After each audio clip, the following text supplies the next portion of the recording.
بسم اللہ الرحمن الرحیم۔ حضرت ابو ہریرہ رضی اللہ تعالیٰ عنہ بیان کرتے ہیں، رسول اللہ صلی اللہ علیہ وآلہ وسلم نے فرمایا، مسلمان کا بھائی ہے، وہ نہ اس پر ظلم کرتا ہے اور نہ اسے بے یار و مددگار چھوڑتا ہے اور نہ ہی اسے حقیر خیال کرتا ہے۔ تقویٰ یہاں ہے۔ اور آپ صلی اللہ علیہ وآلہ وسلم نے اپنے سینے کی طرف 3 مرتبہ اشارہ کیا۔ کسی آدمی کے برا ہونے کے لیے یہی کافی ہے کہ وہ اپنے مسلمان بھائی کو حقیر خیال کرے۔ ہر مسلمان کا خون، اس کا مال اور اس کی عزت دوسرے مسلمان پر حرام ہے۔ حضرت ایاز بن حمار رضی اللہ تعالیٰ عنہ بیان کرتے ہیں، رسول اللہ صلی اللہ علیہ وآلہ وسلم نے فرمایا، اہل جنت 3 قسم کے ہیں: منصف، خیرات کرنے والا اور نیکی کرنے کی توفیق سے نوازا گیا بادشاہ۔ دوسرا،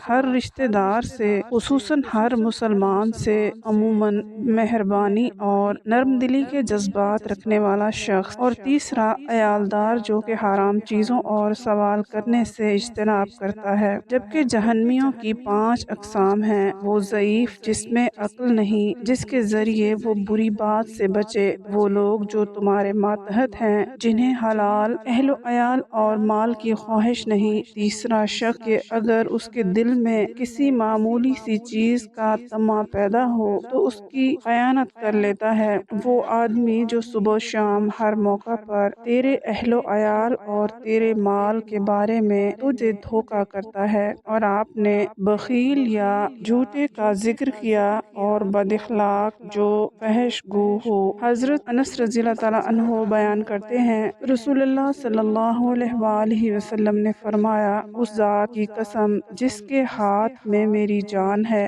کوئی بندہ اس وقت تک مومن نہیں ہو سکتا جب تک وہ اپنے بھائی کے لیے وہی چیز پسند نہ کرے جو وہ اپنے لیے پسند کرتا ہے۔ حضرت ابو ہریرہ رضی اللہ تعالیٰ عنہ بیان کرتے ہیں، رسول اللہ صلی اللہ علیہ وآلہ وسلم نے فرمایا، اللہ کی قسم وہ مومن نہیں، اللہ کی قسم وہ مومن نہیں۔ اللہ کے رسول صلی اللہ علیہ وآلہ وسلم، کون مومن نہیں؟ آپ صلی اللہ علیہ وآلہ وسلم نے فرمایا، جس کی شرارتوں سے اس کا پڑوسی محفوظ نہیں۔ اللہ تعالی ہم سب کو نیک اعمال کرنے کی توفیق عطا فرمائے، آمین۔